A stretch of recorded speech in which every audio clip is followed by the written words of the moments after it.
There, thought I'd finish off some of our exercise variables. When I talk in class, I talk about the three M's. There it is. And basically, that's uh, mechanical tension, uh, metabolic fatigue, and muscular damage. Those are probably the most important things when it comes to hypertrophy, especially, but also strength and power. So, um, that mechanical tension is just like, is the load heavy enough? Is my range of motion extreme enough to get my muscle fibers to a good stretch or a good range? So that's something to keep in mind. I tend to use examples like, hey, if I do air squats versus squats on the bar with 225, is there going to be enough tension in a body weight squat? Well, maybe if you're a couch potato, but not if you're trying to be athletic uh, or trying to exhibit a change and already have some exercise background. The second one would be that metabolic fatigue. And that metabolic fatigue is things like hydrogen ions building up in your muscles. You feel a burn, there's a pump.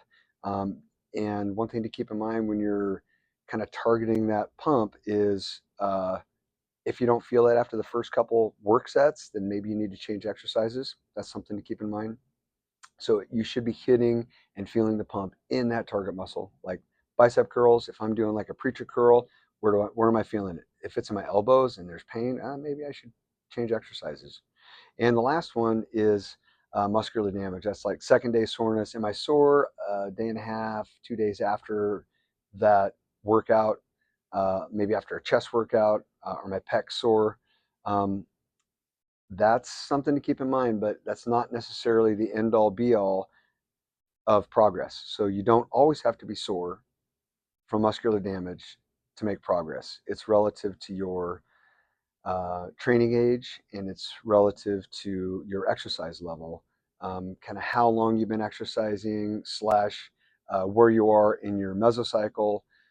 So that's seriously something to keep in mind too, but it doesn't always have to be there. So muscular damage isn't necessarily the thing that has to happen. Although as you get older, you have to kind of work some dark magic and go to extreme tension, extreme ranges of motion, and different exercise specificity type principles to uh, get yourself into a spot where you're going to get some metabolic fatigue, you're going to get that mechanical tension, and you're going to get that muscular damage because you're trying to pull out all the stops to make some growth, like me.